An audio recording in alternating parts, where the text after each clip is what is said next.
All right. Well, as Eric introduced me, I'm Terry Harper. I'm a volunteer with the Maine Forest and Logging Museum in Bradley, Maine, and I've spent a lot of time researching and also mucking around in the mud up at the locomotives. And it was kind of a blast from the past to see Jim Melanson out there in the audience at the firehouse, because he knows exactly what I'm talking about, because he was there as well for that wonderful adventure. Right to the bitter end. So, as I was saying,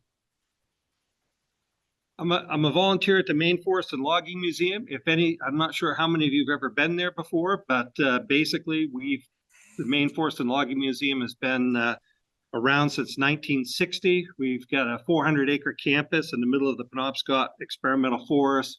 We've got a water-powered sawmill, a 1920s mill complex. We've also got a collection of 4 Lombard log haulers, including 2 steamers and 2 gasoline log haulers, all in operating condition that we demonstrate on a regular basis. In fact, last Saturday, we had the gas Lombard out and about and a whole bunch of stuff going on. So if you ever get a chance to go to Bradley, Maine, look us up. We have events going throughout the summer. So how many of you have heard of the, we'll call them the famous ghost locomotives of the Allagash? Probably quite a few. Yeah, probably quite a few. I remember when I gave this presentation at Owlshead, it was interesting that so many people raised their hands when I asked that question. And then when I asked the next question, how many people have actually visited them? There was not so many people. So how many of you have visited the locomotives? I did. Perfect. Excellent. So way back in the 1970s, when I was just a little kid, 1974 to be exact, my father was he was an educator. He was also a historian, and he loved Maine history.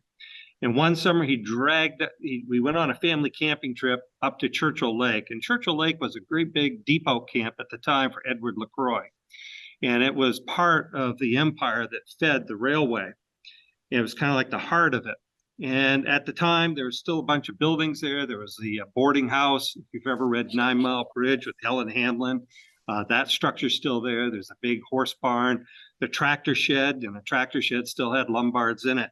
And that kind of got my interest going. And then later on, I had an opportunity to visit the railroad itself in the 1980s.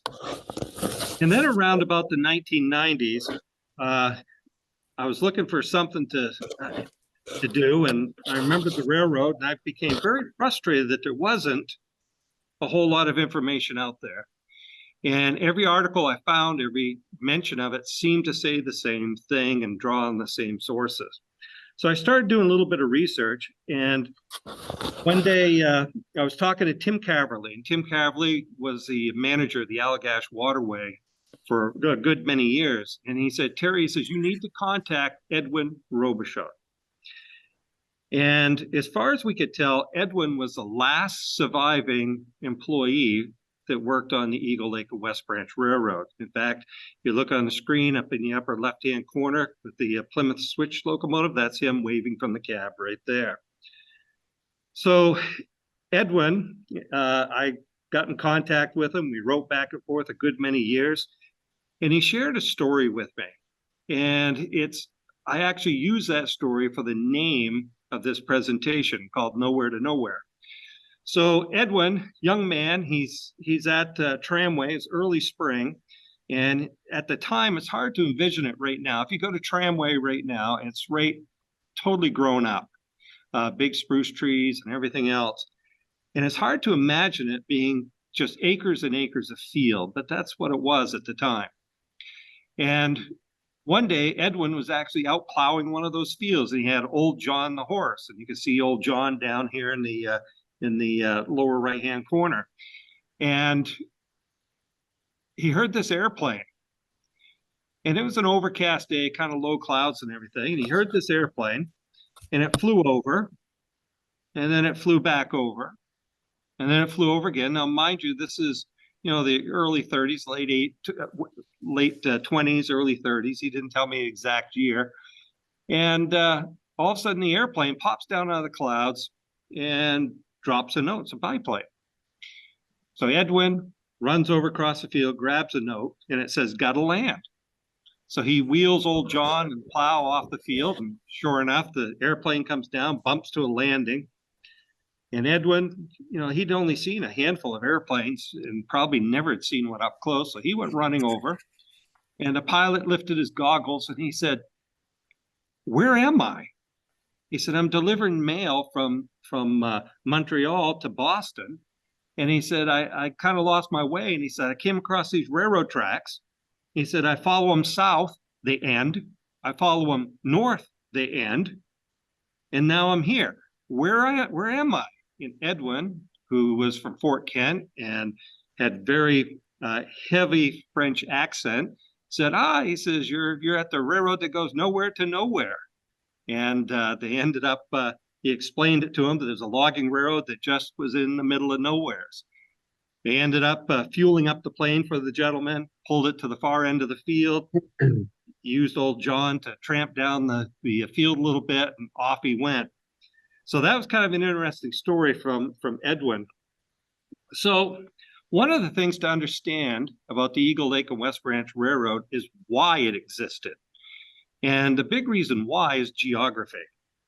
Now, Maine, we didn't have too many logging railroads at all, simply because we are blessed with lots of rivers and waterways. The Penobscot, the Kennebec, Androscoggin, Saco River, all those rivers were basically highways for lumber. However, when you get up into the Allagash region and you go across the divide, all of a sudden, that south-flowing watershed is now flowing north. Everything from Telos Lake, Chamberlain Lake, Eagle Lake all flows into the Allagash, and that all flows north. So for the early lumbermen that were cutting pine in the area, their pine, chances are, if they dropped it in Eagle Lake, it would end up in the St. John River and come all the way around northern Maine. And that wasn't convenient. It was not convenient at all. So the first attempt to try to fix that was the Lock Dam in 1842 and the Telos Cut. And what they figured out is a gentleman by the name of Dwinell. What they did is they built a dam where Chamberlain Lake exits into Eagle Lake, because again, it was north flowing at the time. And they also built a dam at, there was a natural, almost like a ravine that ran between Telos Lake and Webster Lake. And what they did is they built a little dam at the foot of, across that ravine. They grubbed it out. In fact, you can see a picture here in the lower right-hand corner. And by raising the water level, they were able to turn Chamberlain Lake, so it was now, and Telos Lake, so they are now flowing south through what they called the Telos Cut. And Lock Dam was actually, just as its name implies, it was a lock. So any lumber that was cut on Churchill or Eagle Lake would be boomed to Lock Dam, raised through the lock, and then off it would go heading south. And it was neat, but it was slow. But at the time, they were logging pine, and it was all heading for Bangor. So that was all good until about 1902. In 1902, two lumbermen by the name of Marsh and Eyre, George Marsh, he was a Old Town lumberman, and Fred Eyre had started what became known as Eastern Manufacturing in Brewer. And at the time, it was one of the largest paper mills in the state of Maine. And they decided that they were going to cut in an area known as Township, well, around Eagle Lake. And they faced the same problem, how to get their logs from north flowing water to south flowing water. So what they came up with was they realized that the lock dams, even though it worked, it was far too slow for the quantity of timber that they were talking about. And they weren't talking about pine like Dwinell and some of the early lumbermen. What they were looking at is spruce. Spruce is their planted, pine is lumber. And they're looking at moving vast quantities of it, and there's no way the lock dam was going to handle that. And this is one of the first instances of heavy mechanization coming to the North Maine woods. And what they decided on was the tramway. And the tramway was built in 1902.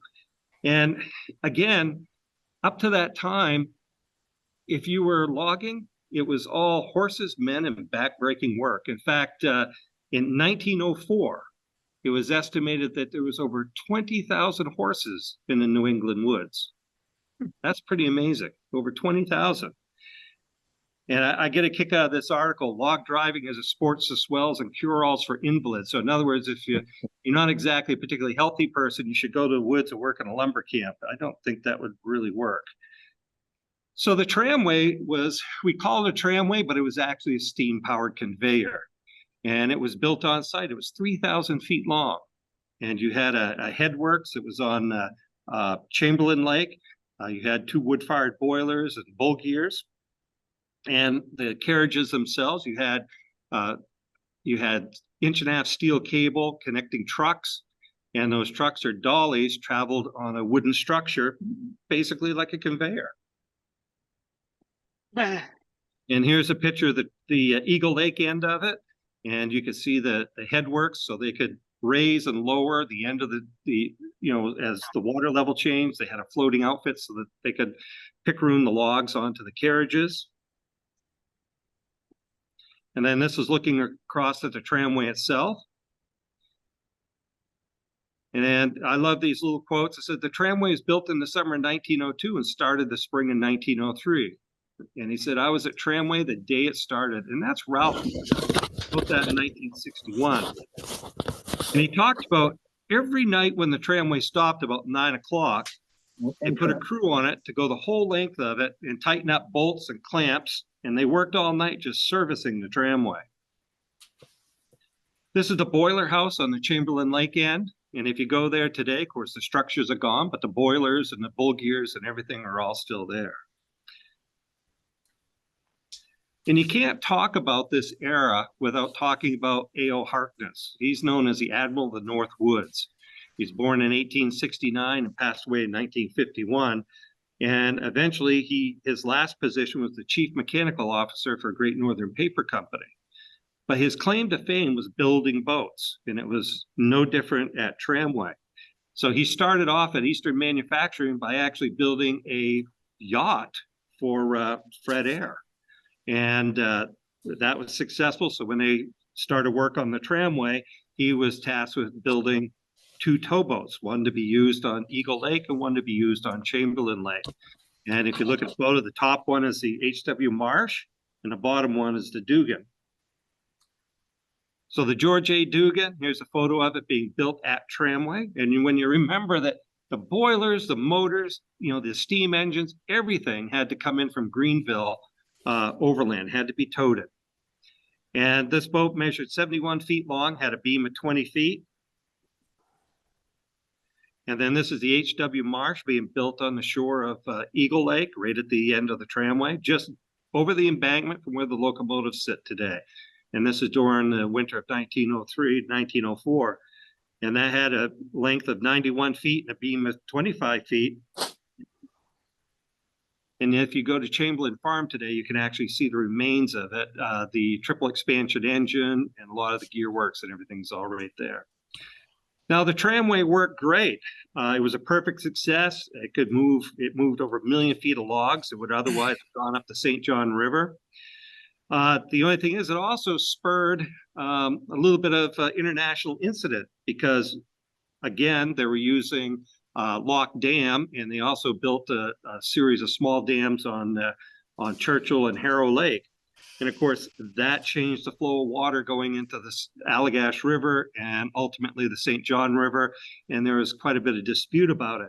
The tramway also featured in one infamous murder, the Stanton murder in December of 1909. If you go to Tramway today, this is up here in the upper left-hand corner. You'll see that they've rebuilt part of the structure, so you can see how it was originally set up. The boiler house and all that had survived into the 1950s, and they're all still there, the boiler. And also in the upper right-hand corner, you can see the triple expansion steam engine for the H.W. Marsh, and that's at Chamberlain Farm on Chamberlain Lake. Now, the tramway ran until 1908. Again, it was just used during the summer. And that was replaced by an even better technology. The tramway worked and it worked fine, but it wasn't very flexible. You still had the issue of the further away that they cut away from the shore of the lake, the more difficult it became to move the timber to the lake. If you're using horses, as was a tradition from the 1860s all the way through until the 1930s, if you're using horses to pull sleds, the maximum road or the maximum haul was about 4 miles. That's where they considered it feasible. Beyond that, it wasn't feasible. Well, in 1900, again, I'll skip over this one here. 1902, approximately 22,000 horses worked in woods in New England. Well, in 1900, Alvin Orlando Lombard invented the Lombard log hauler. And go back one, and up here in the upper left-hand corner is what he called Mary Ann. This was his very first machine, made in Waterville, Maine. And you can see this sample of the patent drawing. Now, Lombard didn't invent the crawler track, but what he did invent was the first practical crawler track system and put it into production. And again, this was in 1900. And there's the man himself at his office. Over the years, Lombard produced steam-powered log haulers. From 1901 all the way to 1917, they produced approximately 82 of them. Again, we have 2 of them in working order at the Maine Forest Logging Museum. And like everything else, the technology advances. And in 1909, he produced his first gasoline-powered Lombard tractor. You can see that in the lower right, with an absolutely huge 4-cylinder Brennan engine in it. You can see those are actually household radiators for the radiator itself, and he's got a barrel on the top of it for a water tank. In 1936, Lombard produced their very last log hauler, and that was the Model LD, which was diesel powered. It was the one and only diesel powered log hauler, and that actually set a record in 1937, pulling 22 sleds loaded with 298 tons of pulpwood. So the log hauler regulated horses to more of a supporting role, particularly on the bigger operations. This is actually Eastern Manufacturing's operation in Russell Brook. So Eastern Manufacturing, they wanted to expand into Township 914 near Russell Brook, and they introduced the Lombard log hauler to that particular area. Russell Depot was quite a place. In fact, if you go there today, there's still quite a clearing. There was a pump house for water. There was a Lombard tractor shed, or log hauler shed. There was a wood rick and camps, etc. It was quite the place, quite a big operation. And if you go there today, there's iron all over the place, just piles and piles of sled runners and iron fittings and broken Lombard parts. It's pretty amazing. And they ran this operation until 1913. And here's a picture of the rollways, loading the logs onto the sleds. And here's the Lombard out on the 914 road on the way to Chamberlain Lake. You know, what they would do is they'd haul out of Township 914, and they were able to deposit the logs directly on the ice at Chamberlain Lake. They actually just around the corner from the tramway itself. So they totally superseded the tramway. Interesting, one of the steam Lombards that we have at the museum is one of the ones that was used on this particular operation. And here we have a sled train, log hauler way at the front on its way down to Chamberlain Lake. And on Chamberlain Lake, again, they had their landing right on the ice. They also had, if you look at the top picture, if you look carefully, you can see there's a phone wire. And that's because they were running multiple log haulers, and the idea was to be able to control them. And you actually had a dispatcher, just like on a railroad.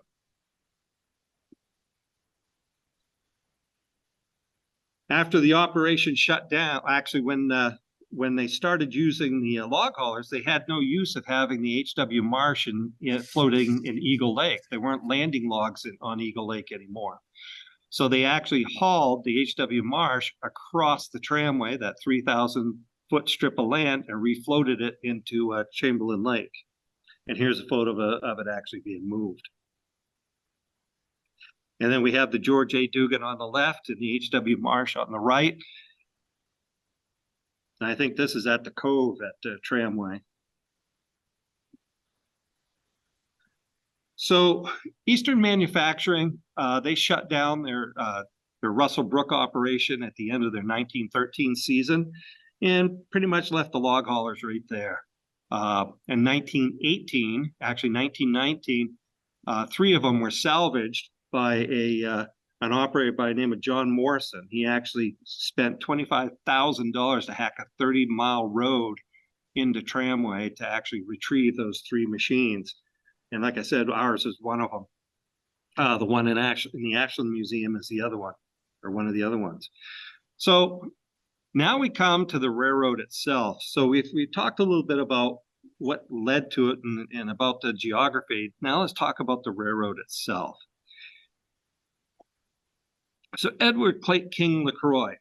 So LaCroix started off, he started off as a telegraph operator, believe it or not. But he learned the lumber industry by being a telegraph operator because he'd be transmitting a lot of information concerning lumber shipments, lumber deals, etc. So he had an ear for that. And he grew up in Quebec. And he was famous for one thing because he believed, having grown up in some of the camps and stuff, he believed that you needed to treat your people properly.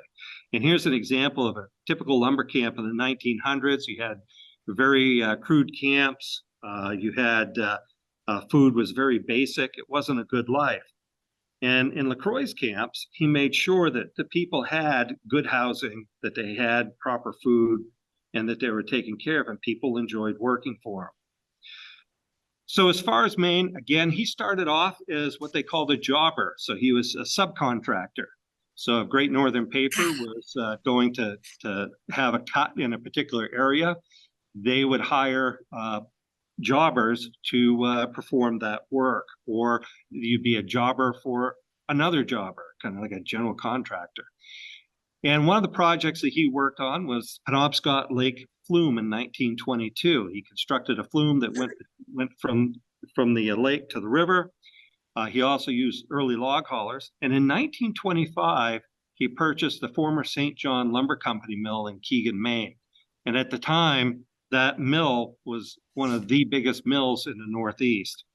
And he picked it up pretty cheap. It was the company had gone bankrupt, and he picked up all their timberlands, the mill itself, and equipment, everything.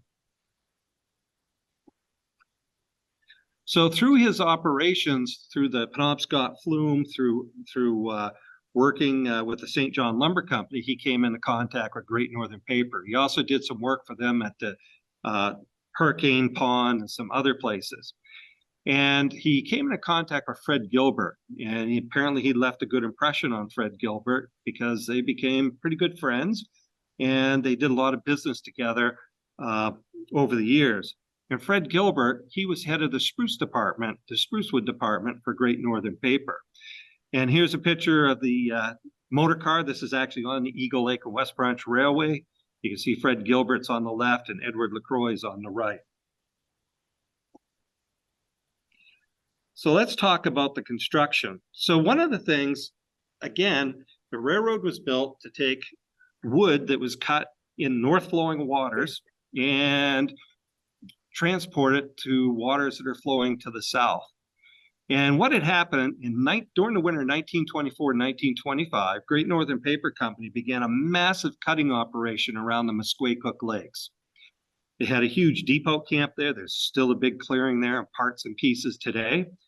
But the Muskwacook Lakes flow into the Allagash, and then the Allagash into the St. John. And they'd have to float all that pulpwood down the Allagash, down the St. John to St. Francis before they could load it on rail cars on the Bangor and Aroostook, and then ship it by rail from there to the mill in Millinocket. And at the time, the freight rates were not exactly comparable to what the price of paper was at the time, and it was something else.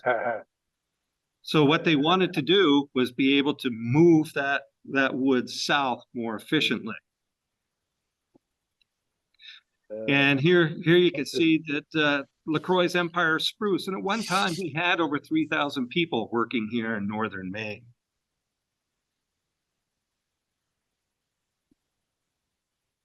So they came up with the idea of moving all that spruce from the Muskwacook Lakes to Churchill, from Churchill to what was known as Tramway at the southern end of Eagle Lake, and then from there to Umbazookas. And Umbazookas outlets into Chesuncook Lake, and Chesuncook into the west branch of the Penobscot, and then on to the mill in Millinocket.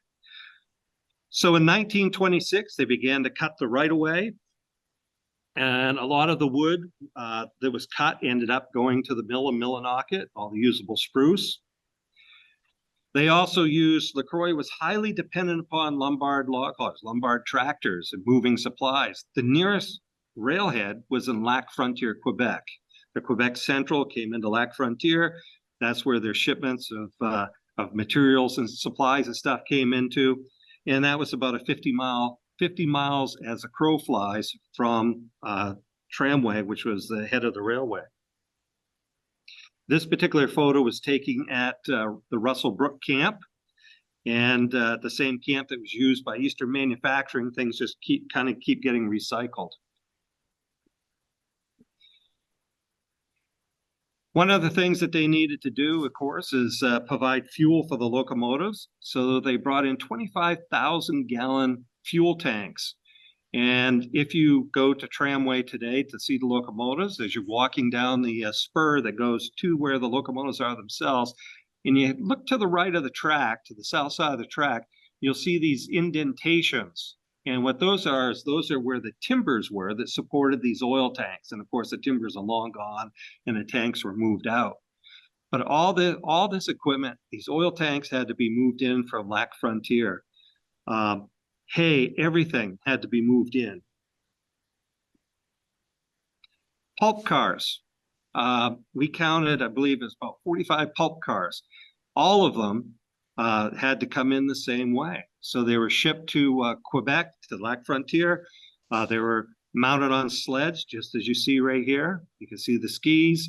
And then they were moved by Lombard tractor through Clayton Lake and into Churchill, and then into Tramway itself.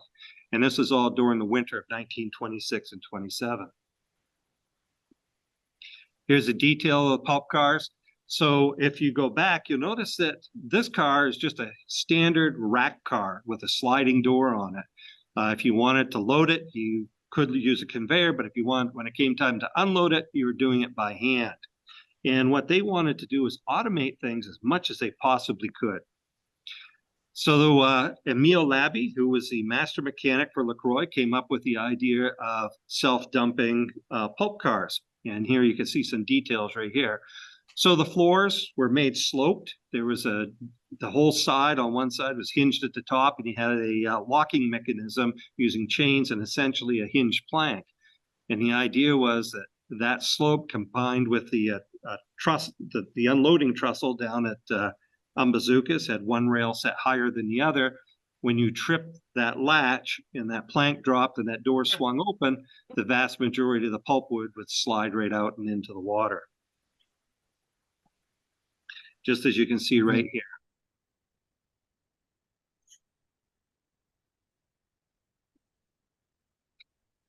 So one of the things they needed for construction is they needed some motive power, and they ended up eventually having 3 18-ton Plymouth locomotives. Great Northern Paper Company purchased one. That's this one right here, being moved in from over the Golden Road to what eventually became the Golden Road, to Chesuncook Lake, and floated up the lake by barge to Chesuncook Meadows, and then onto the railway. Now, LaCroix purchased 2 brand new Plymouth locomotives, and those had to come in from Lac Frontier as well. So again, they were loaded on sleds, hauled by the Lombard tractor trucks and all the way into tramway.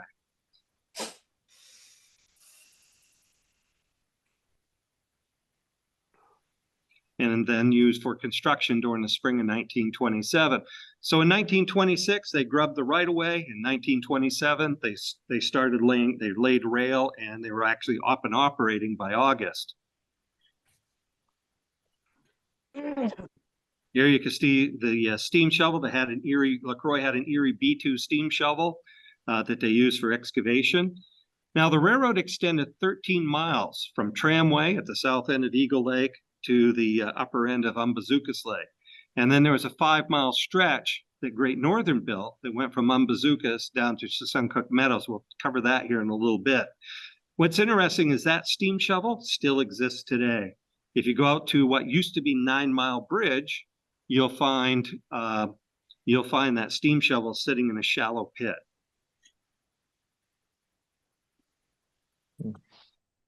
So one of the things, because this was a collaborative effort, Great Northern provided a lot of engineering. They designed some of the buildings. Their engineering department also designed the trestle that spanned Allagash Stream. And that trestle was about 1,500 feet long. And if you go there today, now it burned, it was struck by lightning, and most of the timber burned. Today you can see the wood cribs and also the twisted rail. But this is one of the engineering drawings for that trestle for one of the clear span sections. And here's a picture of the trestle itself in 1927, shortly after completion. Now, as Edwin Robichaud told me, he said, when you went across that with the locomotive, he said everybody was hanging out of the cab and the gangway ready to jump. There were no safety rails, and even then it was starting to sag. Now, one of the other things that in order to move all this equipment into Tramway, they had to build a road. So LaCroix built a 50-mile road from Lac Frontier to Clayton Lake and then into Churchill. And then there was a Winter Hall Road that went around to Tramway itself. And that was a feat in itself. And parts of that road are still used today. One of the problems that they had was crossing the St. John River itself. So they put up what became known as 9 Mile Bridge. And the bridge actually started off as it was a bridge that was in St. George, Quebec. And the bridge was being replaced. LaCroix bought the bridge, moved it to the St. John, and erected it across the river. And that solved one of his problems right there. Before that, they were actually fording the river or using a ferry boat to get across if the water was high. Because this is in 1928. And again, all about logistics. He also had a fleet of Rio trucks to run back and forth from Lac Frontier to Clayton Lake and to Churchill. And Churchill itself had over 100 people living there at the height of it. And these trucks, it's interesting that they were complaining about blown tires. And he wrote a letter and apparently complained about the number of tires that were blowing. And the company wrote back and said, yeah, you're overloading the trucks. They also ran a bus. So they had a Rio truck that was converted to carry passengers. And so if you arrived by train at Lac Frontier, you could catch a ride on the bus for a small fee into Clayton Lake or Churchill, and then make your way to Tramway from there. And I love this letter. So these letters, a lot of these corporate documents, back in the 1950s, back in the 1950s, there was a gentleman by the name of Raymond Vigue. And he went up to Churchill. And at the time, Daquam Lumber was using Churchill Depot. And they were cleaning out the old Madawaska Company, LaCroix clerk's office, and they had a burn pile. And there was these ledger books and boxes of corporate documents and correspondence on this burn pile. And he asked me, he said, what are you going to do with this? And I said, oh, we're going to burn it. He said, well, can I have it? And he took it home. And then over the period of time, most of them are in French. And what he did is he put it together. So on one side, you have the original in French, and then you flip it over, and there's a page that's all transcribed in English. And there's about over 500 documents. So I love this one. It says, Mrs. Breton, the wife of the boss, responsible for the discharge of 12 people at Umbazookas, left by truck this morning for tramway to visit her husband and purchased a ticket for passage, but she forgot to pay me. Inasmuch as she is pretty, I want you to charge a sum of $2.50 to her husband. So he was going to get that money. So to give you an idea of the scale and scope of material that was going in, being moved in to support the railway and the cutting operations, in 1928, over 252,000 pounds of supplies were shipped through Lac Frontier. And that included over 27,000 pounds of beans, over 6,000 pounds of peas, 3,000 pounds of miscellaneous foodstuff, 66,000 pounds of beef, and over 10,000 pounds of food, all to support this operation. So let's talk about the locomotives and other things. So if you went to the Eagle Lake and West Branch Railroad back when it was operating, and you expected to see a logging locomotive like you'd see in New Hampshire back during the same time period, if you went to New Hampshire, you would have seen like a Climax or a Shea or whatever. On this railroad, that was not the case. So probably one of the most interesting pieces of equipment, motive power that they had is Lombard in Waterville, Maine, took one of their standard 10-ton tractors and converted it to run on rails. And here you can see a picture of it at the Lombard factory. You can see the lags all piled up on the back. What's interesting about this is my father and I, we were doing an inventory of artifacts for the Allagash Wilderness Waterway. And we're up at Tramway, and we're poking around in the woods and trying to identify parts. And we found this set of wheels, and we're like, huh, those don't match anything. They're not from any car. They're not from a locomotive. What are they from? And then later on, a few months later, I was visiting with a lady, Avis Harkness Black. She was actually the daughter of A.O. Harkness. And she had this photo album she gave me, her dad's photo album. I was going through it and I found this picture, these pictures right here. And it's like, oh, okay, we found the wheels to the Lombard tractor that was converted to run on rails. And actually, if you go to Tramway today, and if you hike across to the to where the boilers are for the tramway on the Chamberlain Lake end, you'll actually see one or two of these wheels laying there. We also found these small wheels for the front truck, all the way over by Ellis Brook, partway between Ellis Bog and Umbazookas itself. And of course, we talked about the Plymouths. They had, LaCroix had two Plymouths, one that was used at Tramway for shifting cars. The other was used at Umbazookas for shifting cars. This particular photo was taken at Tramway itself, looking north towards Eagle Lake. The Saga of Eagle Lake of West Branch #1. So Eagle Lake of West Branch #1, again, not your typical logging locomotive, but it had its roots. It spent some time on some logging railroads. So it was built new in June 1897 for the Chicago Hammond and Western as their number 110, construction number 4553. We actually found the backhead plate for this locomotive when we were jacking up and stabilizing it. And it was built by the Schenectady Locomotive Works in Schenectady, New York.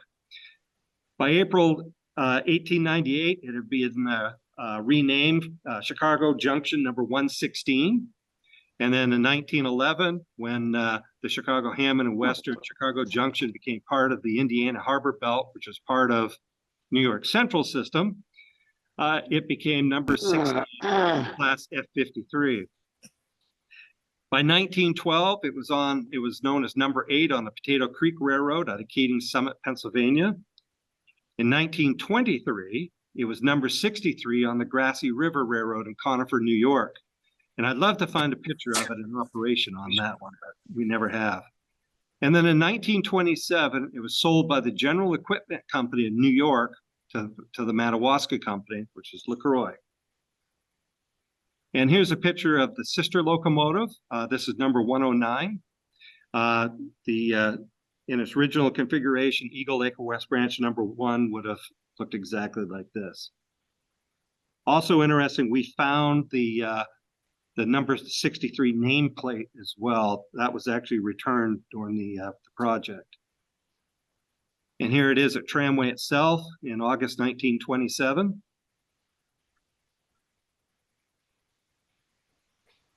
Now, the railroad started up in 1927. August 1927 is when they pulled their first load. And as far as major motive power, all they had at that time was just Eagle Lake and West Branch number 1, the 460.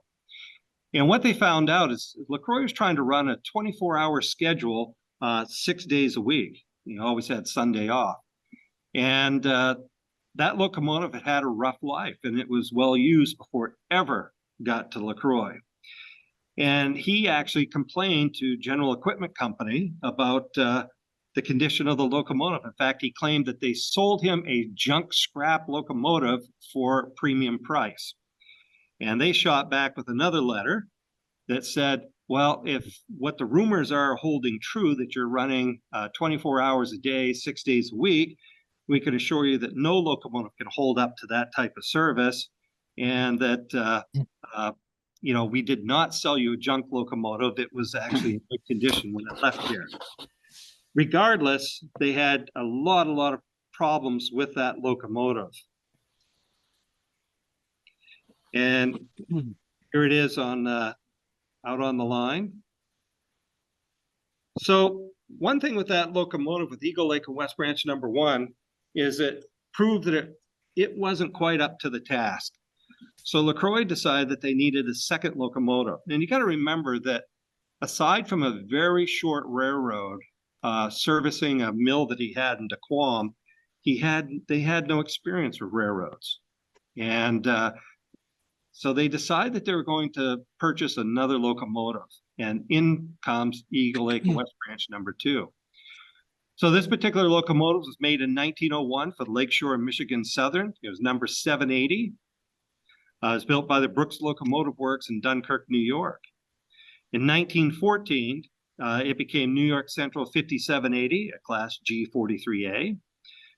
And in January 1931, or January 31st of 1928, it was with Ferguson and Allen Company of Batavia, New York. They were a used equipment dealer. And in March of 1928, it was purchased by the Madawaska Company by LaCroix and moved to Tramway.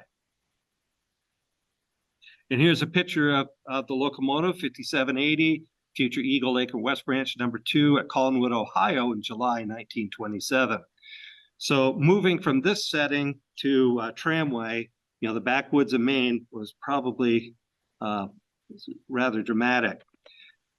So both locomotives were disassembled and moved in. In this case, we've got a photo of Eagle Lake and West Branch number 2. They separated the boiler from the frame. They've got the frame mounted on sleds. They've got the boiler on sleds. I like how they have the marker flags on the boiler. And also you can see the tender in the background, which is also on sleds. And this all happened in March of 1928. In fact, they just lucked out, and it took them about 3 days to move one locomotive from Lac Frontier to Tramway.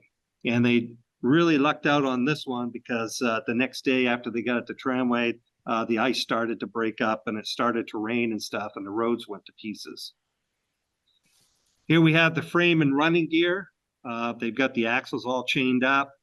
And down the lower left, we've got the tender and trucks loaded on sleds. Here we've got a Lombard tractor truck pulling the frame. And it says, just as we were starting in, we passed 4 huge sleds and numerous Lombard tractors, which are hauling a great locomotive of the 8-wheel driver type. By 7 o'clock the next morning, we found it proceeded 27 miles towards the Clayton Lake Depot, where we overtook it 2 days later. And that was written by a game warden who was on an inspection trip in March of 1928. And all didn't go all that smoothly. This is actually an accident that happened on the way in March 1928, where the boiler ended up off the road. This artwork was actually commissioned by Jean LaCroix, who was Ed LaCroix's grandson, and it's based on a photograph and article that appeared in a newspaper in January 23rd, 1932. And here's the locomotive itself at Tramway, all put back together. And I love the idea that one, it's all nice and polished, and it's also got the white walls and white trim, number 2 on the cab. And you got to remember, when they assembled this locomotive, they didn't have a crane. They did it all with jacking and blocking.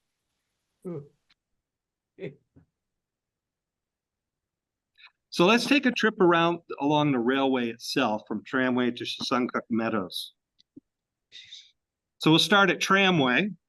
And again, that's at the southern end of Eagle Lake, and it's on the height of land, that 3,000-foot height of land between Eagle Lake and Chamberlain Lake. And then as we proceed south, we'll go to Umbazookas and then on to Umbazookas Meadows. So here's a map of what Tramway looked like between 1927 and 1933. You can see the loading conveyors. Pulpwood would be boomed into shore after being boomed down Eagle Lake from Churchill. It would be pulled into the conveyors. The conveyors would load the pulp cars. We've got a Y to turn the locomotives on, and you can see all the oil tanks, oil and fuel tanks, and then of course the engine house. There's a boarding house, etc. One of the things that was really cool about this is Edwin Robichaud, as I mentioned before, he was, as far as we could tell, he was the last surviving employee that had worked on this railway. And he provided me sketches of what the site looked like and what was where and who lived where. And he provided me a sketch of his cabin. He talked about the picket fence, and he talked about this and that. And when we were up there, we found the remains of the picket fence. We found everything that he said was there. There was remnants, which is pretty cool.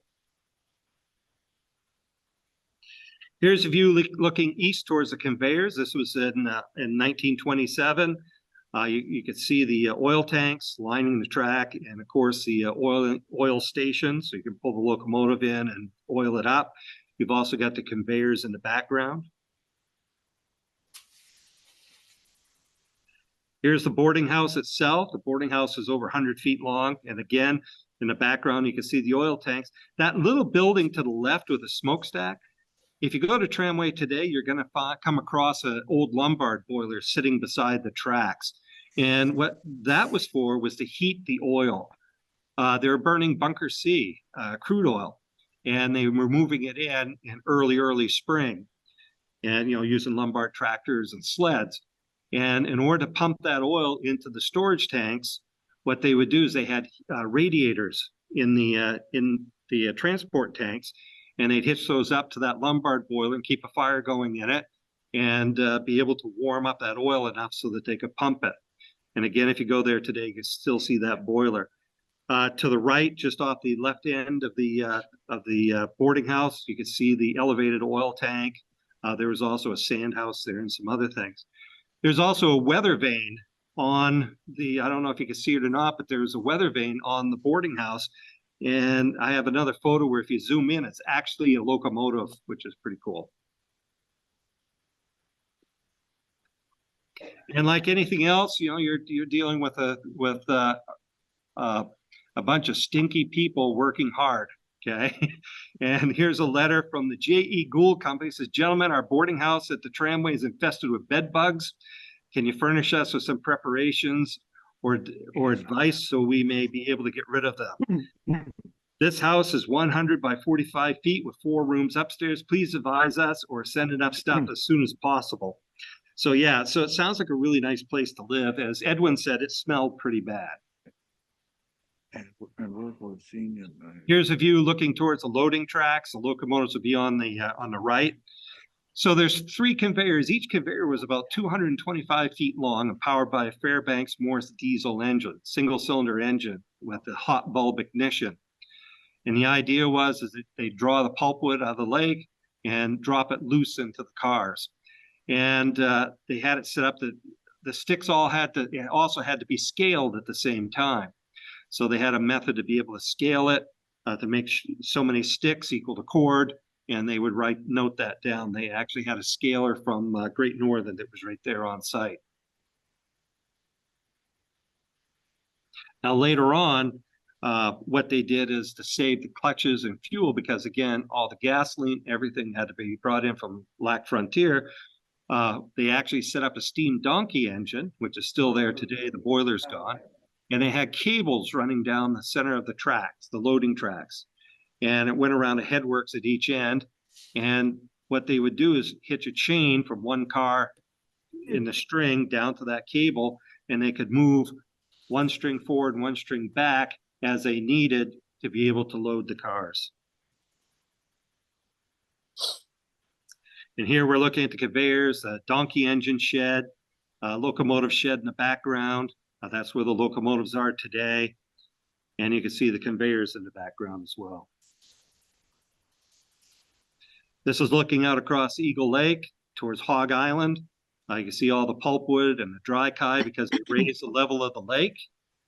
And you'll notice that there's a horse on a raft. What that horse's job was is there's a capstan on that raft.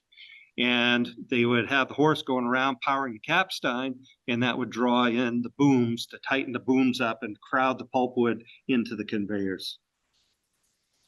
So every now and again, the gentleman that tended that horse would, in the capstan, he'd kind of fall asleep at the switch, if you will, and they'd have to send out a boat to go and wake him up. But as Edwin said, he was family, so therefore nothing happened. Here's a view looking from the water up towards the locomotive shed. You can see the conveyors, you can see some pulp cars. And interestingly, if you look really close off on the left, you'll see Eagle Lake and West Branch #1 out behind the shed.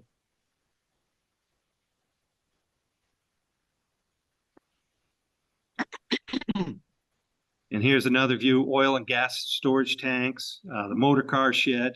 We found some parts and pieces there. When Edwin Robichaud, when he actually first went up there with his great uncle Sam, who's in the upper left-hand corner, when he was just a boy, it would have been 1926. They're actually just cutting the right-of-way. And he remembered actually carrying lunch to the crews. They stayed at Ellis Brook that time. And then later on, he'd spend his summers there. And then about 1933, he actually went on the payroll for a period of time. And then left, actually 32, and then left in early 1933 to go join his father, who was working on the George Washington Bridge. But Uncle Sam and Rover, there's also the water tank, oil tank, boarding house. And boys will be boys, and just like anything else, we think of these things as just being equipment, dates, times, quantities. In reality, it's the story of people. In this particular instance, if you look in the upper left, this is Edwin's brother, Edgar. They built what they called their scenic railway behind their cabin at Tramway. And what they did is they took old John the horse, and they went over to the old abandoned tramway, and they scavenged some rail, and they built this little coaster railway behind their cabin. And as he said, they come flying down the rail. They built a little rail car. The blacksmith joined a couple of the tramway trucks together with rods. They built a little platform to sit on, and they go coasting down the railway and off the end. Years and years. They also built a Ferris wheel too, as you can see in the lower right-hand corner, and that's the ice house behind them.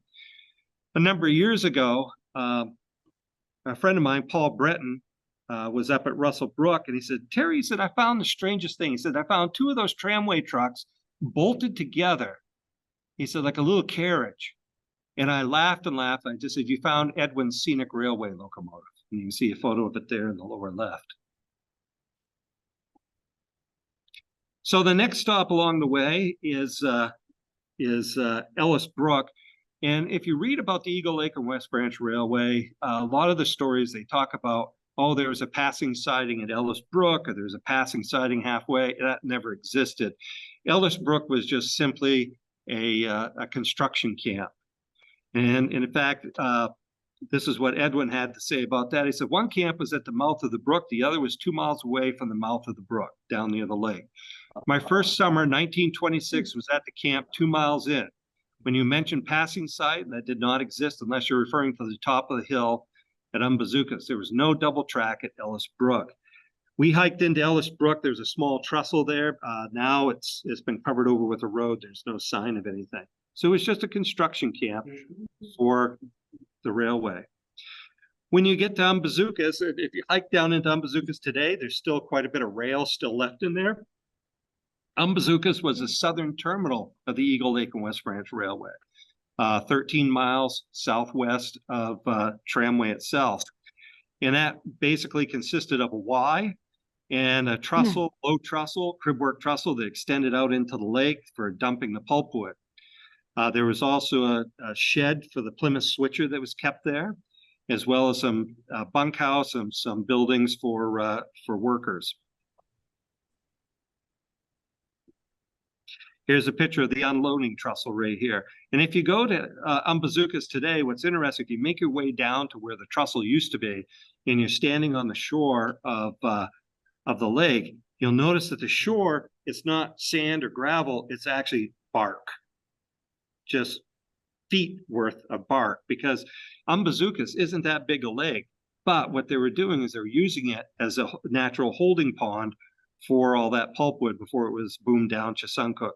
They also had a lighting plant, so they had lighting for night operation. And one of the issues they had was if you had high winds, trying to get the pulp cars to unload. The other thing was all that pulpwood would be pushed right in tight to the pier, and there wouldn't be enough room to be able to unload. And in fact, there's a letter from LaCroix. He's saying, be prudent, holding the rear of the pier always open, and do not delay unloading due to contrary winds. I notice you've lost nearly 2 days. We have these wonderful records of lost time, production records and lost time. So it records how much pulpwood was moved per day, per week, per train, also downtime. And we talked about Eagle Lake or West Branch number 1, that it wasn't really up to the task. They lost over 500 hours of downtime that first year just because of locomotive malfunction. Okay. So at Umbazookas, there was also a little Plymouth shed for the Plymouth that they kept down there to switch cars, and also the bunkhouse.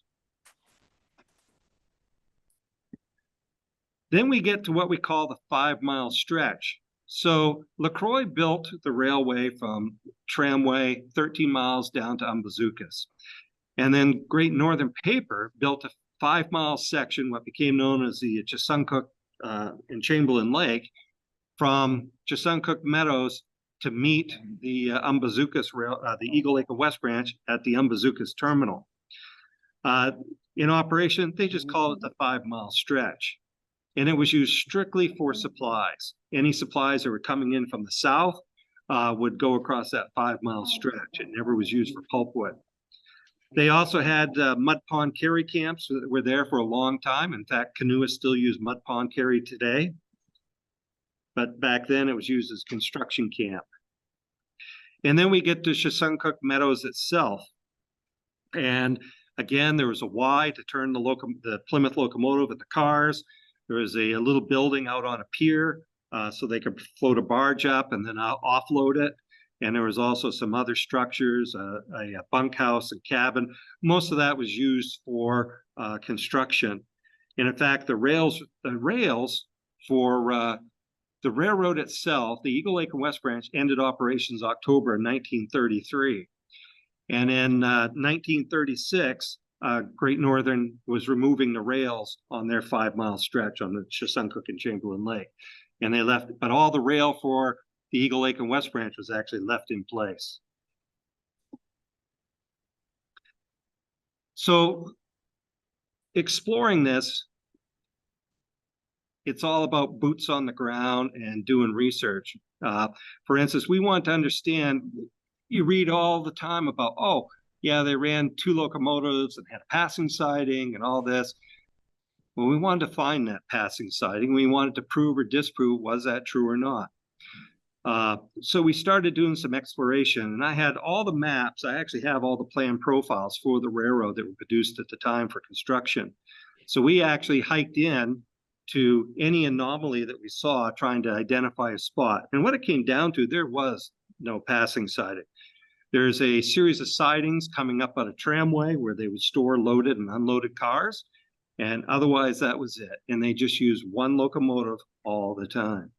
And what was interesting about this little bit of exploration, we spent 8 hours hiking 3 miles. It was absolutely horrendous.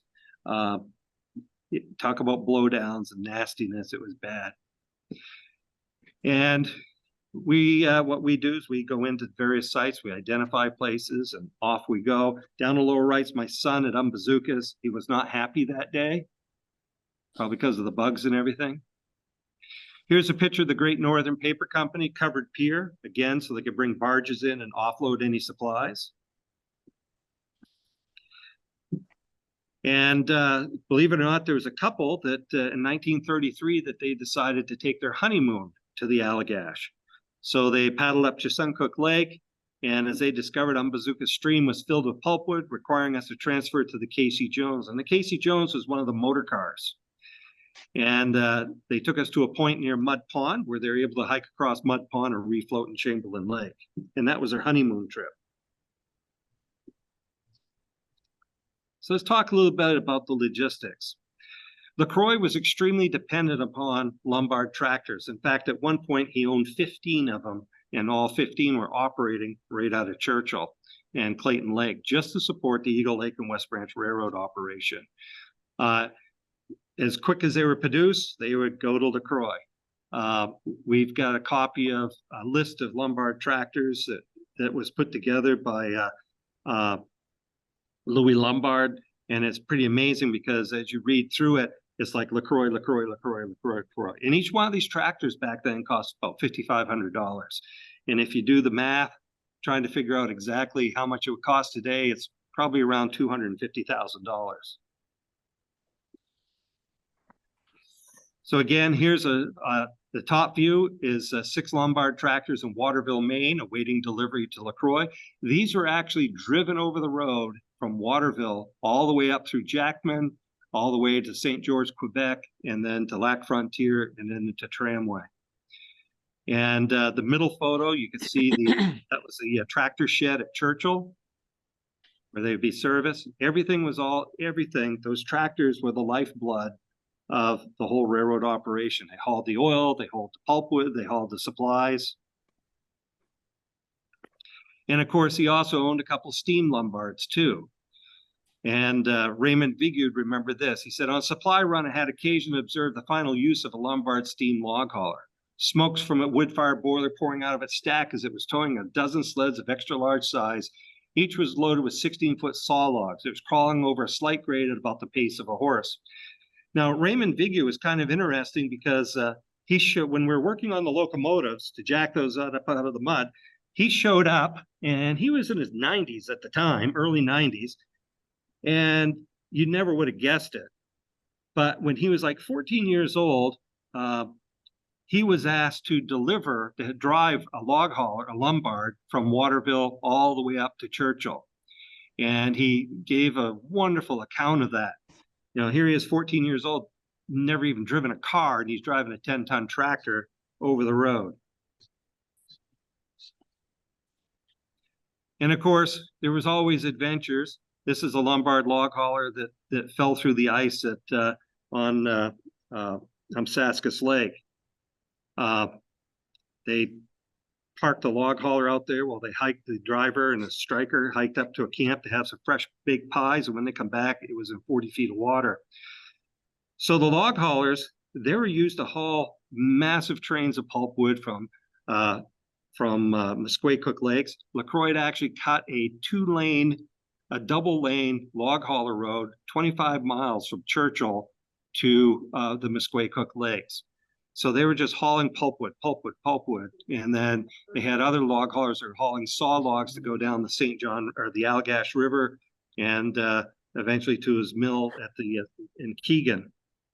So he was actually using the watershed in both directions. Here we have the pulpwood arriving at Churchill from the Musquecook Lakes. You can see the mountain of pulpwood out on the ice. I'm making announcements because normally I speak in. Oh, that's a call. Okay, just speak Yeah. and let you speak. Yeah, so we're closing in there. Yeah. Yeah, we need somebody to mute. So if you're working at Churchill Depot in the winter of 1926, chances are you're making $2 a day to load and unload pulpwood. And here you can see they're unloading, putting it on the conveyor to go to the big piles. Churchill itself, like I said, they had over 100 people there. They also had their own school. Down the lower left, you can see Churchill Depot School, and Ida Rothier, she's in this photo in the middle, who's one of the school teachers. They also had a huge blacksmith shop. It was a whole community all into itself. And most of the people came from Quebec. They spoke French. There was one gentleman who was a scaler for Great Northern Paper Company, and he told me in a letter, he said, look, he said, I felt really alone. He said, because I was the only one that spoke English. And of course, when the operation shut down in 1933, many of them went back across the border, so their stories were lost.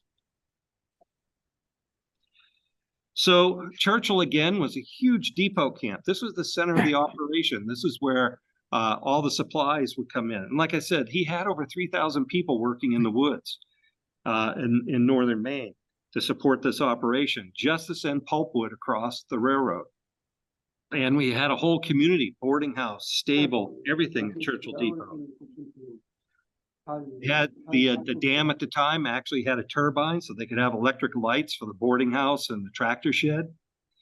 Down in the lower left, you'll see Joe Jaguar. Joe Jaguar, he was from Quebec. He moved his family to Churchill in 1926. During the summer, he ran one of the Plymouth locomotives at Tramway, so he moved his family to Tramway and lived there. And then during the winter, he ran a log hauler out of Churchill, and they lived at Churchill. When the operation shut down in 1933, he and his family stayed, and they didn't move out until 1946. In fact, I believe he acted as midwife for the birth of quite a number of his children. And he used to go out twice a year to Lac Frontier to get supplies. LaCroix employed tons of contractors, again, job shoppers to supply pulpwood and long logs. Here's a typical contractor's camp, Blanchette's camp on Gray Brook. One of the things that you have to talk about when you talk about the Eagle Lake and West Branch Railroad is oil. Oil was the lifeblood of it. Pulpwood was the gold, but oil was the lifeblood. Everything revolved around oil and gas. And all that oil had to come in from Lac Frontier. And you can see here, here's a Lombard tractor hauling tank sleds laden with oil into Tramway. That very first year, in 1927, LaCroix didn't have enough tractors to haul the oil during that winter. So they had to haul it during the summer. And a Lombard tractor, you could swap out the skis for wheels or vice versa. They actually hauled 181,000 gallons of oil for the locomotives by Lombard that summer of 1927. And as it said, it required about 92 barrels to unload a tank car. With rack bodies, the Lombards could haul 15 drums per trip, or about 825 gallons. It required about 200 trips to haul the oil to Tramway. Each round trip took 20 hours. We did not begin hauling until the 1st of June due to muddy roads, and wear and tear on the Lombard tracks was severe. And that's Rayo Bolduc. So that first year, they couldn't haul during the winter as they had planned. They ended up doing it during the summer. And if you've ever seen some of the winter roads, some of these log hauler roads, when the snow's gone, there's a lot of stumps, rocks, and everything else. Very hard on the machines. Oil was expensive, and the locomotives went through a lot of oil. We estimate over 40 gallons an hour. And as we look through the corporate records, you see in the correspondence, there's a lot of references to oil and a kind of a fixation on how much they're actually burning. And in this particular one, it says your oil report of September 3rd states you have a new locomotive engineer named Medrick Robert. He burns much more fuel than Thomas Lambert, who in turn uses more fuel than Villebon Vachon. Lambert is costing us $4.50 more per trip than Vachon. Robert is costing $5.40 more than Lambert each trip. This totals $9.90 per trip for Robert versus Vachon. We must without fail employ more experienced and cost-minded engineers. So that oil was moved at great cost, and he wanted to make sure that he got the most out of it. And again, oil, he says, I asked myself if our engineers are not operating, and well, this had to do with track maintenance. Like I said before, they were trying to run a 24-hour schedule in 1927. Then he cut it down to 5 trips in a 14-hour day. And they do that Monday through Saturday. And he wrote a letter and he says, I asked myself if our engineers are not operating too fast and trying to make 5 trips in 10 hours against 14 hours that I wanted. This is much too fast, leading to derailments as the locomotive is very powerful and heavy. Slow them down accordingly. Repairing the tracks with so many men while transport is closed is costing us around $2,500 weekly. And remember, this was 1931 when he wrote this, so you can imagine if you extrapolate that cost today, that would be pretty expensive. Because what they were doing is they were trying to, I just got to get 5 trips in. If I get my 5 trips in early, then I can knock off early. The reality was it was, he wanted it in 14 for a reason, is to keep the speed of the locomotive down. And again, you hear reference to the locomotives, using both locomotives at once and having a passing siding. Again, that wasn't the case. What would happen is after Eagle Lake and West Branch number 2 arrived in March of 1928, number 1 was relegated to as a backup. And number 2 was the locomotive, the primary locomotive, running that 14-hour schedule. So in 1933, October 1933, the operation came to a close. And that year, they made a total of only 24 trips, and they hauled 336 cars, totaling 4,338 cords of wood. The operation was over. And one of the reasons for that is, so LaCroix contracted, his first contract was for 3 years, and then that got extended. But with the Depression happening and the demand of paper, that pulpwood that he was delivering was very expensive compared to what it could be. And Great Northern was having second thoughts about relying on one contractor, LaCroix, to provide the vast majority of their pulpwood. In fact, they went back to cutting their own pulpwood for a while in the early 1930s. One of the things that you see is that LaCroix built the railroad, but Great Northern bought it. That never, ever happened. And I've been trying to get the state of Maine to correct their website in a long time. But that's like getting molasses to actually flow uphill. But the way it worked is, again, Great Northern Paper provided a lot of the engineering and helped with the design and survey and stuff like that. They had a close working relationship. Great Northern arranged to provide a right-of-way across their lands. They also provided a right-of-way, or purchased or arranged for a right-of-way across the Pingree lands. And at the end of it, LaCroix, yes, the right-of-way went back to Great Northern, but LaCroix owned all the rail, all the rolling stock, all the buildings, all the structures, everything from Umbazookas north. Great Northern didn't own that. It was all LaCroix. They just owned the right-of-way, which they'd owned at the very beginning. So anyways, in October 1933, the locomotives were tucked away in their shed, cold and silent, and there they sat. Over the years, the state of Maine sold off the rail that went from the trestle across Allagash stream all the way down to where it crossed the township where the Pingrees owned. And luckily, the Seven Islands Land Company said, no, you're not removing the rail across our land. And that rail is actually still there to this day. However, the locomotives themselves, the Plymouths, those are all moved out. Two of them are actually in a private collection. One was scrapped. They were used by Great Northern at their mill in Millinocket for a good number of years. They're repowered from the Leroy gasoline engines to diesels. And of course, tramway itself, the terminus of the railway was left to deteriorate. Here we've got a picture of the boarding house. These were taken in the late 1950s, early 60s. The Forest Service maintained a camp there. Some of the rail was taken up, for instance, on the Y, and they relayed it down to a pier so that they could move equipment out, and the Forest Service used that. The Forest Service also used one of the motor cars for patrolling the rail line for fire. And later on, when the trestle burned, they couldn't cross the trestle. They used the motor car for the 3 miles from tramway to the trestle. And then they had another motor car that would go from the opposite side down to Umbazookas. Here's the remains of the trestle across Allagash Stream in the 1960s. And at Churchill, like I said, just like at Tramway, the big depot camp was left to slowly return to earth. You can see the big horse barn on the upper right. I remember seeing that in 1974, and it was all whitewashed on the inside, had electric lights. Came back the next year, had been burned. The dam had washed out. Now, of course, there's been 2 dams that have replaced it, and the boarding house is the only structure. The boarding house and the warehouse are the only 2 structures that remain today.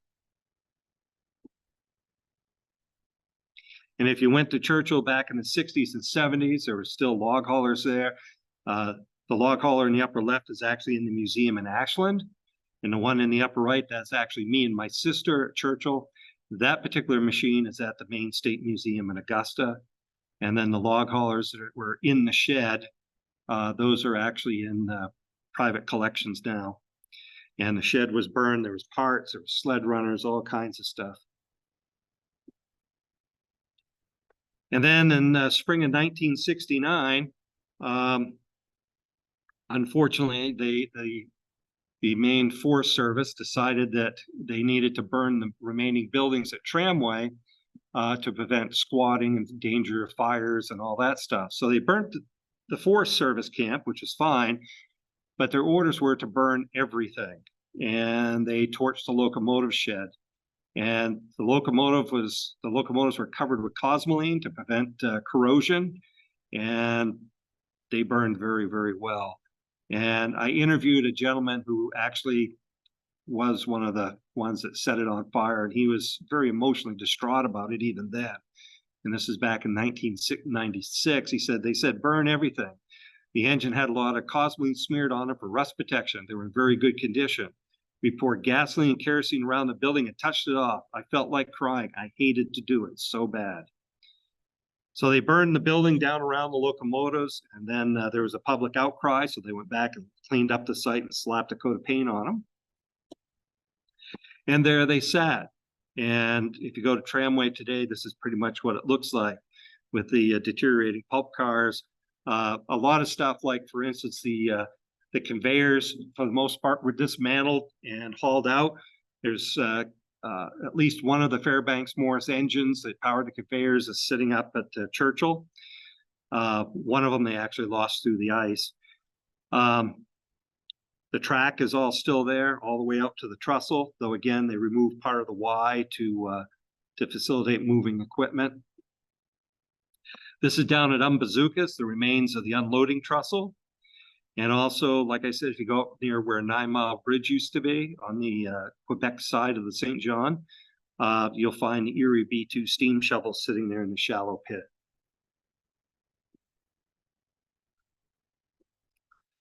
So back in 1996, we decided that we were the locomotives are in pretty bad shape with the shed gone and not the best road bed underneath them. They basically just laid track on top of the ground. There was no ballast or anything.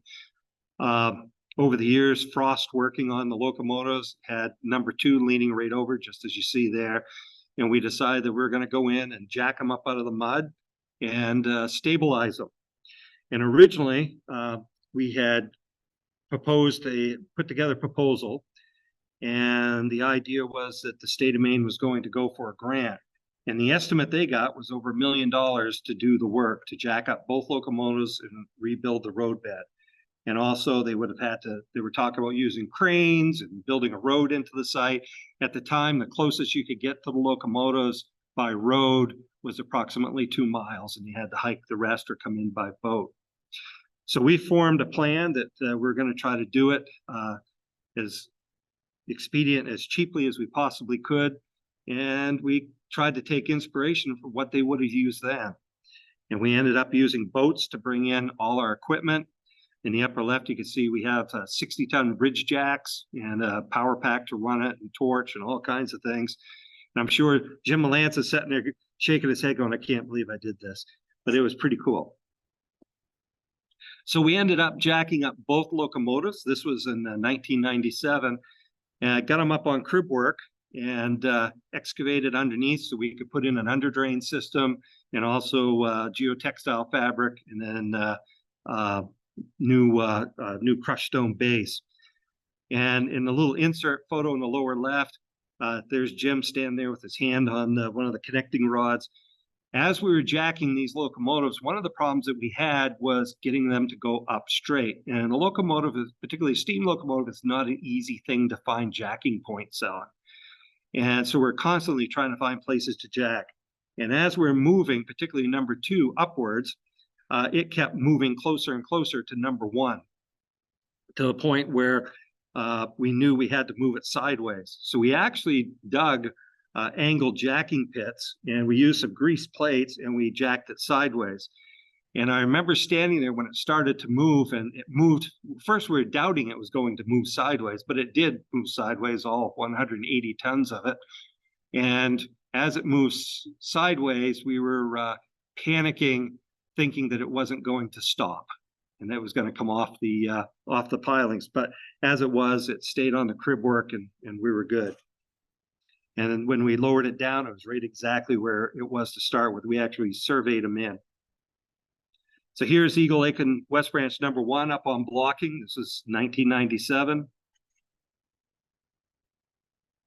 While we were jacking, we're actually able to, we had to jack on one of the crank pins. We actually moved the pistons for the first time since 1933.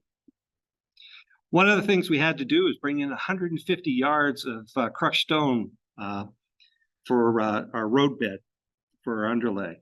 And we had that delivered by the Army Corps of Engineers.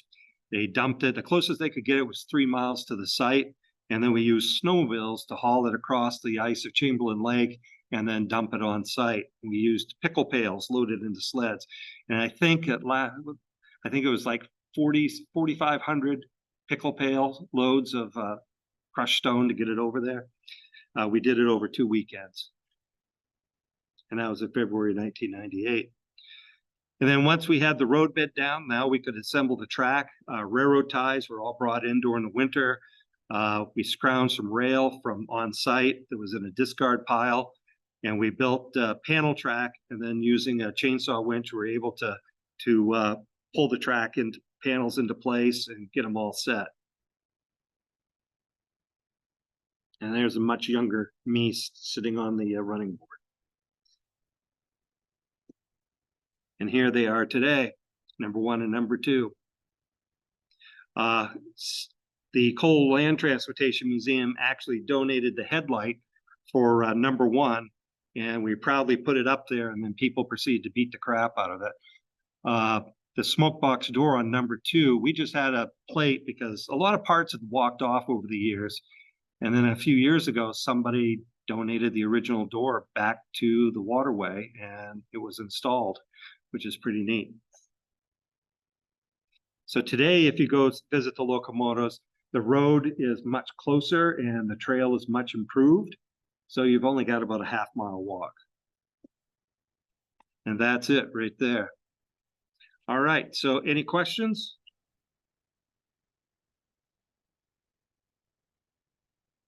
Thank you for your presentation. Very well done. Well, thank you. It's hard to tell exactly how much data dump to provide. Yeah, I, I'll definitely have to come up to visit your museum. Yeah.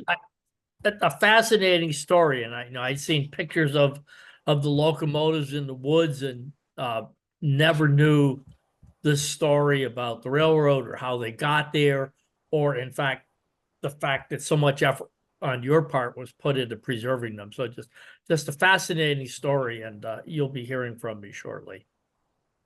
Thank you. It Not in was trouble, very Terry. interesting, Mr. Harper. And thank you. You're welcome. And the thing is when we, like I said, when I started researching the railroad, way back in the early 90s, it was, very minimal data. It was just dates, it ran from this to that, and it was this, and that was that. What was really interesting is being able to find the human stories, the story of Joe Jagier, Edwin Robichaud, and so many others that were part of it, to be able to actually have those personal stories and that they've survived. Edwin was just an amazing source of information because not only did he provide sketches of stuff, but he also had photographs. In fact, how he came to our attention was one of the rangers up in the Waterway went up to Tim Caverly, who was the manager at the time, said, Tim, there's this guy on this campsite. He was up at Churchill. He said, he just keeps following me all over the place and keeps talking about the old days. He's got these old photos and I'm trying to get my work done. And Tim's like, oh, I got to go talk to this guy. And what it was Edwin Robichaud, and he had these old photos that he took. He had an old Brownie camera, and you saw some of the photos here tonight. Just wonderful, wonderful stories, and they just keep coming out. For instance, Eastern Manufacturing, with their use of the Lombards, we just found a thesis written by a young man at the time. He wrote it for his mechanical engineering degree for University of Maine, and he spent 2 winters working on that operation, and he wrote a whole thesis on it. So there was sketches and drawings, and he was also a photographer. So he had all these wonderful photographs that we have to go with it. And all this stuff just keeps coming out, and it's just wonderful. Where are those 2 engines now? What's that? Where are the 2 engines now? They're right on the site. Where they? Now, When which site is this? How do I find it on Google Maps? So if you type in Allagash and you type in Allagash Wilderness Waterway, tramway, or locomotives, it should take you right there. So one of the things is when we first started proposing the project back in 1994 and 95, some of the suggestions we were getting was, hey, we could build a road into that site, or we can move the locomotives out. And we were dead set against that because this is a unique site. This is where these locomotives operated. This is where their history is. Okay. And if we removed them and moved them to Millinocket or Bangor, wherever, they become disconnected from that history. And it's a unique history. I remember I had a film crew from Boston contact me, and they wanted to go see the locomotives. And so we went up to Chamberlain Lake, and we took a boat up the lake to the south end of the tramway, hiked across the tramway. They thought that was pretty cool, seeing the tramway boilers and stuff and the remains of the tramway laying out there in the trees. When we came around the corner and they saw those 2 locomotives sitting there in that little clearing, they were just speechless. They'd seen photos, they knew about them, but to see them in person sitting in that setting just blew them away. And that happens with a lot of people. So the idea is just let them be where they are. We'd like to see a shelter over them to mimic the, to replicate the original shed that was over them, just to give some weather protection. But if they're removed, they just become a locomotive that's stuffed and mounted somewheres. Yeah. Terry, Yes. I was on the Allagash trip in 1957. Mm-hmm. At that point, the locomotives were still in their shed, and they looked. One of the things, I mean, everything looked good. We opened up one of the journal boxes, and the brass was still shiny. Mm-hmm. I mean, we got the feeling you could just have stoked them up and steamed them right out of there. It was just wonderful. Yep. And another thing was we camped on Chamberlain Lake on up by Allagash stream, and there was a motor car shed up there. Yep. And there was the motor car which we couldn't start up. We tried to, but there was a double velocipede, Mm-hmm. and we got about 6 of us got on this double velocipede and went down to Ambazooksas Lake, and it was just a great day. And I've got a picture of it that I can send you. I'd love to see that. I Yeah, have do you- I have some old film footage that was shot by one of my that we ended up getting. It was shot back in the early '60s. It's in color, all kind of grainy, but it was a ride on the motor car from the tramway to the trestle. The trestle was gone then, but it's pretty cool. But yes, I'd love to see that. Yeah, yeah. And I'll get your email address. Yep, that would be great. And Yeah. the one thing that they did is when we're hiking in from Umbazookas to Ellis Bog, and it is a bog, by the way. Talk about beaver punji sticks, right? So we found the set of wheels, the front wheels for the front truck of the Lombard that was converted to run on rails. And I'm like, what on earth are these doing here? And then we found a photo. What had happened was the wardens that were patrolling the line, they took those wheels and they made a little cart, and they load a canoe onto that cart, and then they stand on it and on the cart, and they pull this cart down the railroad tracks. And that's what we found. Huh. Yeah.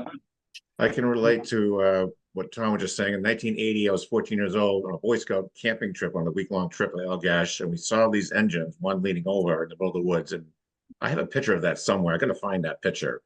I think, why are these engines here in the middle of the woods like this? So that really stuck in my memory all this time. And what you saw today, Terry, was really amazing.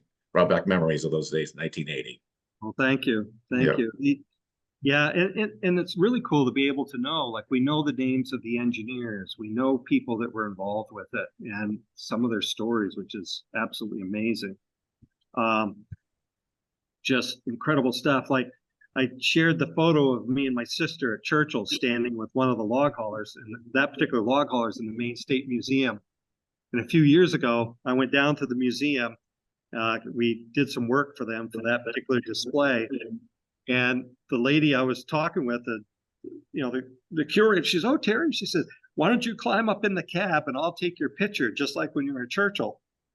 So I climbed up in the cab and I'm sitting there. She's getting ready to take the picture, and this other curator came around the corner and saw me sitting up there and just totally freaked out.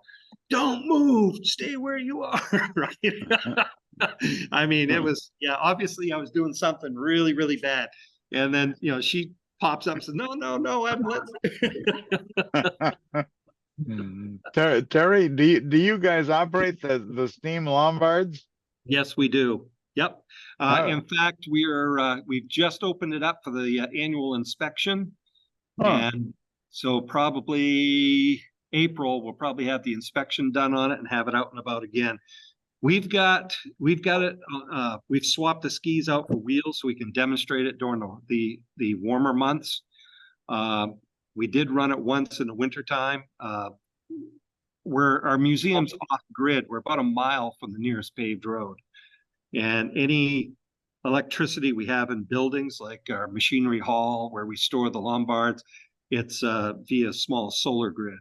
So we don't have any heat or anything. So trying to run steam in the wintertime is always an adventure because, as you know, it's 2 days worth of work and 1 day of fun. But we'll have that out and about here in May. We just had a winter event where we had our gas Lombards out and about. We've got another gas Lombard on its way as soon as the mechanical work's done on it. Does the museum have a website, Terry? Yes. Yep. So if you just look for Maine Forest and Logging Museum, it'll take you right to it. We're also on Facebook as well. If you go to YouTube, there's a whole bunch of videos and stuff up there too. Gary, we've got some questions from the firehouse. Oh, sure. Okay, Bob, I'll bring it to him next. who had a question here? Or Elaine? I thought it was you. Hold on just a minute. Drew, wasn't it? I'm very, very glad to see that. It was a wonderful presentation. Appreciate it very much. I've Well, heard thank you. about these locomotives and I've seen lots of pictures of them. What I didn't realize was that they were oil burners, and not coal burners. That must have been one of the early uses of oil burning locomotives. Is that correct? Well, not necessarily early, but it all had to do with logistics because trying to transport coal, the distances and you know, when you're transporting just in the wintertime with Lombard log haulers over 50 miles of rough winter road, trying to transport vast bulk coal would have been extremely difficult. So they decided to convert both of them to oil. What's interesting is that very first year, they actually brought a lot of oil up from the south. So it was shipped to Greenville in tank cars and then trucked over to Ripigenus Dam and then barged up Chesuncook Lake and then to the terminal at Chesuncook Meadows. And from there on the railroad up to, load on flat cars and taken up to the tramway. And they did that for two reasons. One, they were short on oil, bringing it in the wintertime because they didn't have enough Lombards. The other thing was he was importing so much oil from Canada that the American companies were starting to raise a fit. And there were questions about taxes, taxation, and all kinds of other stuff. Back in the early 80s, when I first went to Tramway, there were 55-gallon drums all over the place. And they've since been cleaned up. But that was from that summer moving oil by 55-gallon drum.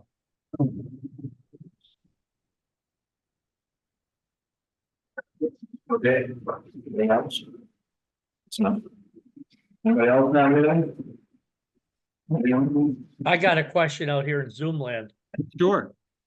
So it strikes me that there was huge expense involved in constructing railroad, bringing in supplies because it was so remote. You've got a lot of records from that period. It's hard to believe that it could have even been profitable. Yeah, and the thing is pulpwood at that time, it depended upon the contract that he had, but normally is around $4 a cord. And if you look at the way that the contract, because we've got copies of information with contract, with his job shopper, his jobbers and stuff like that. And you wouldn't think that it would have been profitable at all, but they were watching every last penny, everything. There was, I mentioned that LaCroix had a couple of steam log haulers. He's sold to one of his job shoppers called Roy, and Roy. Okay. And it was a father and his two sons. And they were job shoppers and jobbers, and they go out and cut under contract for LaCroix. The problem is they purchased a log hauler, they purchased a bunch of parts and stuff for it. We've got all that information. But what would happen is they would purchase stuff. You bought everything from the Madawaska company from LaCroix. So if you were a jobber and you were setting up a camp, you would buy all your supplies from LaCroix. Okay. When it came time to haul the pulpwood that you cut, you would rent a tractor and driver from LaCroix. Okay. So it's really almost like the company town thing, right? So no matter what, they were making money off of that. And but with Roy, and Roy, they would buy something on credit or say, oh yes, charge it to us. And invariably, whatever Roy happened to get the bill would say, oh no, that wasn't me, that's the other Roy. So depending upon the situation, they're working as one company or three independent companies, right? But it's pretty interesting. I haven't done one of these presentations for a long time. I think the last one was back in, oh gosh, I want to say it's like 2012 at Owl's Head. So I'm a little bit rusty with it, but we got through it, but I certainly appreciate the opportunity. You did fabulous. It was a wonderful program. You're welcome. It's a pleasure being here. And like I said, if you get a chance and check out, to come up to the Maine Forest and Logging Museum, you got to say hi. We just had a winter event, and our next event, I think, is in May. But we've got an antique machine shop that's up and running. We're a living history museum, so everything operates. And it breaks on occasion, then we fix it, and then we run it again. So, yeah.